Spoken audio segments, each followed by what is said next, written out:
Welcome back, everyone. We are on chapter 21 of Exodus. The law concerning slaves. These are the ordinances that you shall set before them. When you buy a male Hebrew slave, he shall serve for 6 years, but in the 7th he shall go out a free person, without debt. If he comes in single, he shall go out single. If he comes in married, then his wife shall go out with him. If his master gives him a wife, and she bears him sons or daughters, the wife and her children shall be her master's, and he shall go out alone. But if the slave declares, I love my master, my wife, and my children, I will not go out a free person, then his master shall bring him before God. He shall be brought to the door or the doorpost, and his master shall pierce his ear with an awl, and he shall serve him for life. When a man sells his daughter as a slave, she shall not go out as the male slaves do. If she does not please her master, who designated her for himself, then he shall let her be redeemed. He shall have no right to sell her to a foreign people, since he has dealt unfairly with her. If he designates her for his son, he shall deal with her as with a daughter. If he takes another wife to himself, he shall not diminish the food, clothing, or marital rights of the first wife. And if he does not do these 3 things for her, she shall go out without debt, without payment of money. Whoever strikes a person mortally shall be put to death. If it was not premeditated, but came out by an act of God, then I will appoint you for a place to which the killer may flee. But if someone willfully attacks and kills another by treachery, you shall take the killer from my altar for execution. Whoever strikes father or mother shall be put to death. Whoever kidnaps a person, whether that person has been sold or is still held in possession, shall be put to death. Whoever curses father or mother shall be put to death. When individuals quarrel, and one strikes the other with a stone or fist, so that the injured party, though not dead, is confined to bed, but recovers and walks around outside with the help of a staff, then the assailant shall be free of liability, except to pay for the loss of time, and to arrange for full recovery. When a slave owner strikes a male or female slave with a rod, and the slave dies immediately, the owner shall be punished. But if the slave survives for a day or 2, there is no punishment, for the slave is the owner's property. When people who are fighting injure a pregnant woman so that there is a miscarriage, injure a pregnant woman so that there is a miscarriage, and yet no further harm follows, the one responsible shall be fined with that woman's husband, a woman's husband demands, paying as much as the judges determine. If any harm follows, then you shall give life for life, eye for eye, tooth for tooth, hand for hand, foot for foot, burn for burn, wound for wound, stripe for stripe. When a slave owner strikes the eye of a male or female slave, destroying it, the owner shall let the slave go, a free person, to compensate for the eye. If the owner knocks out a tooth of a male or female slave, the slave shall be let go, a free person, to compensate for the tooth. When an ox gores a man or a woman to death, the ox shall be stoned, and its flesh shall not be eaten, but the owner of the ox shall not be liable. If the ox has been accustomed to gore in the past, and its owner has been warned but has not restrained it, and it kills a man or woman, the ox shall be stoned, and its owner shall be put to death. If a ransom is imposed on the owner, then the owner shall pay whatever is imposed for the redemption of the victim's life. If it gores a boy or a girl, the owner shall be dealt with according to this same rule. If the ox gores a male or female slave, the owner shall pay to the slave owner 30 shekels of silver, and the ox shall be stoned. If someone leaves a pit open, or digs a pit and does not cover it, and an ox or a donkey falls into it, the owner of the pit shall make restitution, giving money to its owner, but keeping the dead animal. If someone's ox hurts the ox of another so that it dies, they shall sell the live ox and divide the price of it, and the dead animal they shall also divide. But if it was known that the ox was accustomed to gore in the past, and its owner had not restrained it, the owner shall restore ox for ox, but keep the dead animal. Chapter 22. Laws of Restitution. When someone steals an ox or a sheep and slaughters it or sells it, the thief shall pay 5 oxen for an ox, and 4 sheep for a sheep. The thief shall make restitution, but if unable to do so, shall be sold for the theft. When the animal, whether ox or donkey or sheep, is found alive in the thief's possession, the thief shall pay double. If a thief is found breaking in and is beaten to death, no blood guilt is incurred. But if it happens after sunrise, blood guilt is incurred. When someone causes a field or vineyard to be grazed over, or lets livestock loose to graze in someone else's field, restitution shall be made from the best in the owner's field or vineyard. When fire breaks out or catches in thorns, so that the stacked grain or the standing grain or the field is consumed, the one who started the fire shall make full restitution. When someone delivers to a neighbor money or goods for safekeeping, and they are stolen from the neighbor's house, then the thief, if caught, shall pay double. If the thief is not caught, the owner of the house shall be brought before God to determine whether or not the owner had laid hands on the neighbor's goods. In any case of disputed ownership involving ox, donkey, sheep, clothing, or any other loss, of which one party says, "This is mine," the case of both parties shall come before God. The one whom God condemns shall pay double to the owner.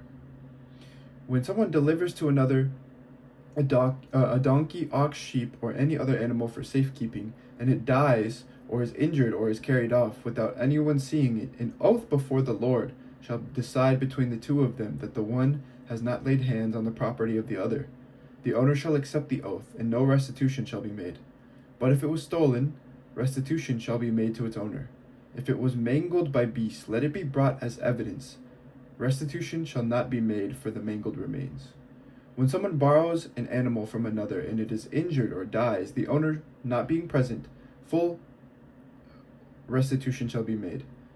If the owner was present, there shall be no restitution. If it was hired, only the hiring fee is due. When a man seduces a virgin who is not yet engaged to be married, and lies with her, he shall give the bride price for her and make her his wife.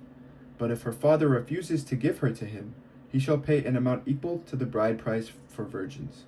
You shall not permit a female sorcerer to live. Whoever lies with an animal shall be put to death. Whoever sacrifices to any god other than the Lord alone shall be devoted to destruction. You shall not wrong or oppress a resident alien, for you were aliens in the land of Egypt. You shall not abuse any widow or orphan. If you do abuse them, when they cry out to me, I will surely heed their cry. My wrath will burn, and I will kill you with the sword, and your wives shall become widows, and your children orphans. If you lend money to my people, to the poor among you, you shall not deal with them as a creditor. You shall not exact interest from them. If you take your neighbor's cloak in pawn, you shall restore it before the sun goes down. For it may be your neighbor's only clothing to use as cover. In what else shall that person sleep? And if your neighbor cries out to me, I will listen, for I am compassionate.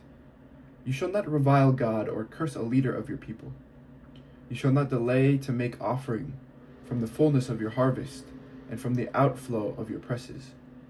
The firstborn of your sons you shall give to me. You shall do the same with your oxen and with your sheep.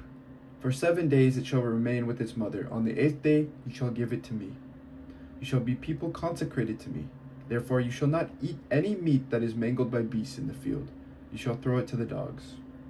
Chapter 23. Justice for all. You shall not spread a false report. You shall not join hands with the wicked to act as a malicious witness. You shall not follow a majority in wrongdoing. When you bear witness in a lawsuit, you shall not side with the majority so as to pervert justice, nor shall you be partial to the poor in a lawsuit. When you come upon your enemy's ox or donkey going astray, you shall bring it back. When you see the donkey of one who hates you lying under its burden, and you would hold back from setting it free, you must help to set it free. You shall not pervert the justice due to your poor in their lawsuits. Keep far from a false charge, and do not kill the innocent or those in the right, for I will not acquit the guilty. You shall take no bribe, for a bribe blinds the officials and subverts the cause of those who are in the right. You shall not oppress a resident alien. You know the heart of an alien, for you were aliens in the land of Egypt. For 6 years you shall sow your land and gather in its yield, but the 7th year you shall let it rest and lie fallow, so that the poor of your people may eat, and what they leave the wild animals may eat. You shall do the same with your vineyard and with your olive orchard. For 6 days you shall do your work, but on the 7th day you shall rest, so that your ox and your donkey may have relief, and your home-born slave and the resident alien may be refreshed.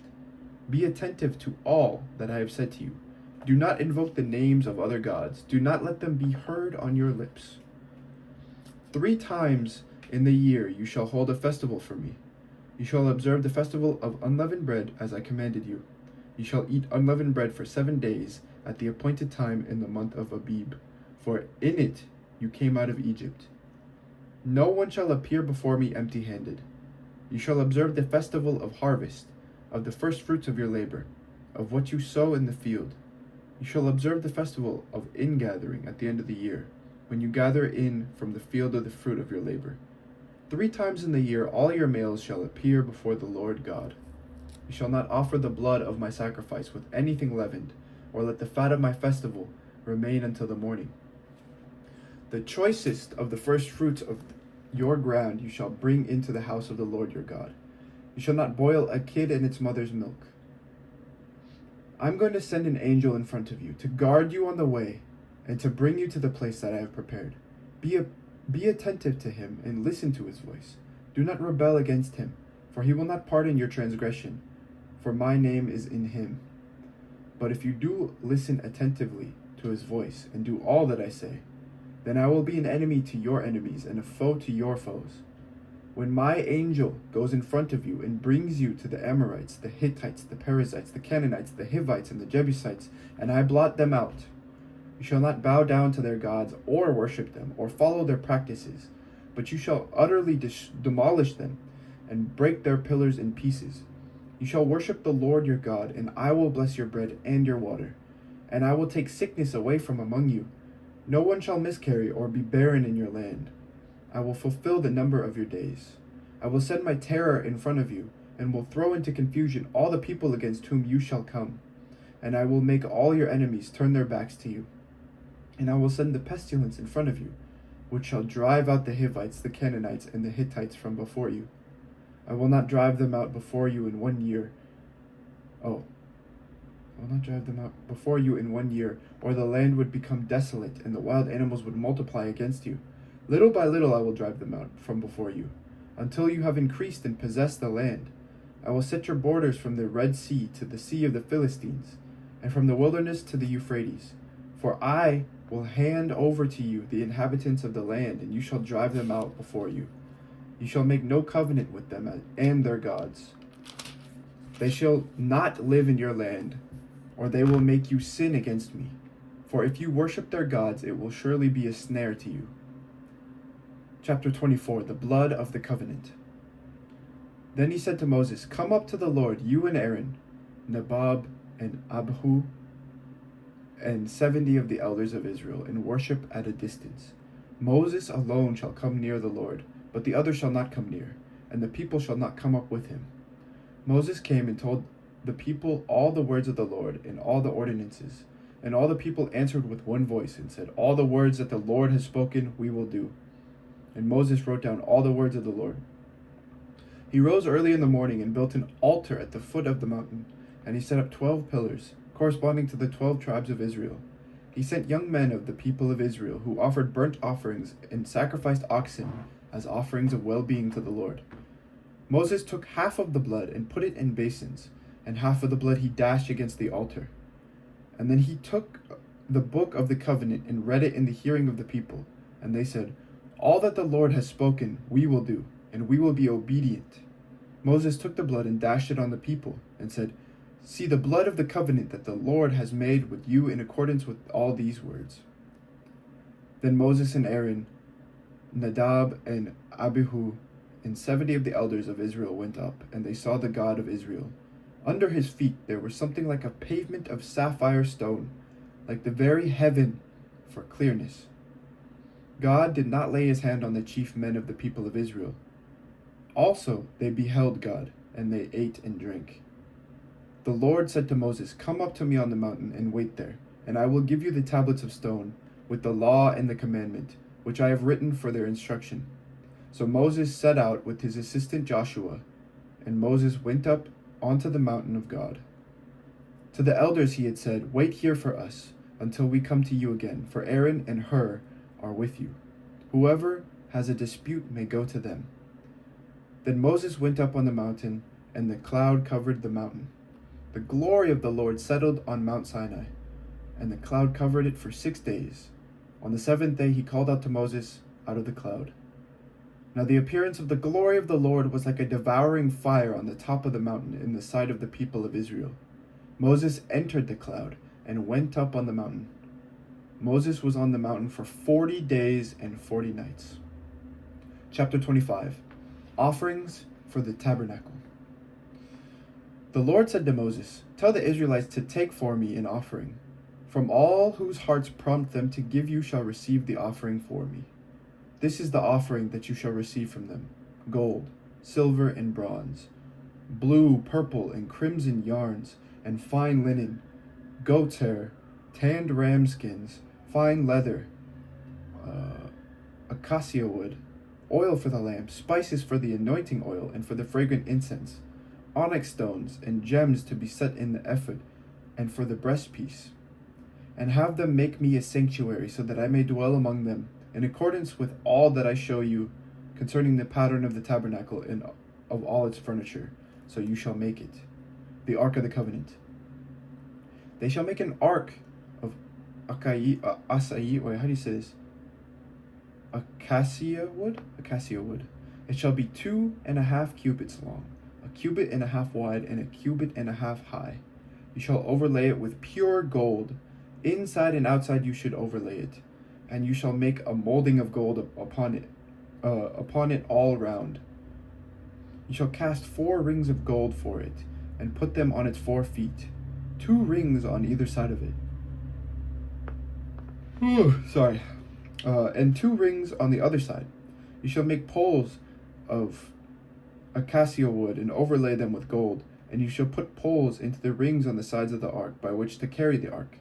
The poles shall remain in the rings of the ark; they shall not be taken from it. You shall put into the ark the covenant that I shall give you. Then you shall make a mercy seat of pure gold. 2.5 cubits shall be its length, and 1.5 cubits its width. You shall make 2 cherubim of gold. You shall make them out of hammered work. At the 2 ends of the mercy seat, make 1 cherub at one end and 1 cherub at the other. Of one piece with the mercy seat you shall make the cherubim at its 2 ends. The cherubim shall spread out their wings above, overshadowing the mercy seat with their wings. They shall face each other. The wings of the cherubim shall be turned towards the mercy seat. You shall put the mercy seat on top of the ark, and in the ark you shall put the covenant that I shall give you. There I will meet you, and from above the mercy seat, from between the 2 cherubim that are on the Ark of the Covenant, I will deliver to you all my commands for the Israelites. You shall make a table of acacia wood, 2 cubits long, 1 cubit wide, and 1.5 cubits high. You shall overlay it with pure gold, and make a molding of gold around it.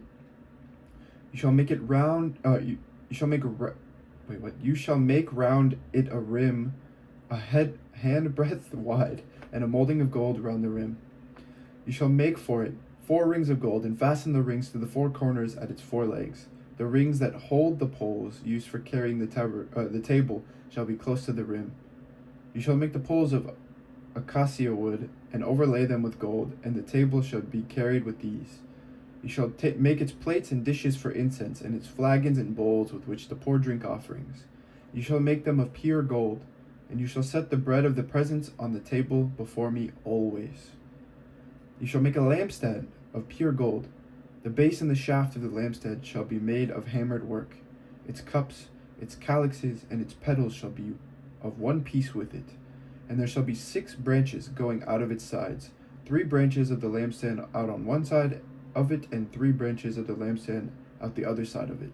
3 cups shaped like almond blossoms, each with calyx and petals on one branch, and 3 cups shaped like almond blossoms, each with 1 calyx and petals on the other branch. So for the 6 branches going out of the lampstand. On the lampstand itself there shall be 4 cups shaped like almond blossoms, each with its calyxes and petals. There shall be a calyx of 1 piece with it under the first pair of branches, a calyx of 1 piece with it under the next pair of branches, and a calyx of 1 piece with it under the last pair of branches. So for the 6 branches that go out of the lampstand. Their calyxes and their branches shall be of 1 piece with it, the whole of it 1 hammered piece of pure gold. You shall make the 7 lamps for it, and the lamps shall be set up so as to give light on the space in front of it. Its snuffers and trays shall be of pure gold. It And all these utensils shall be made from a talent of pure gold. And see that you make them according to the pattern for them, which is being shown you on the mountain. This is the word of the Lord. Thanks be to God. Wow, this is surprisingly difficult to read today. There's going to be a lot of instructions coming up, because here comes the tabernacle. All right, that's next. Tabernacle, and then the ordination. Yeah, there's going to be a lot of laws. So stay with me these next few days. It's going to be rough reading, but thank you for listening. And God bless to all of you. Amen.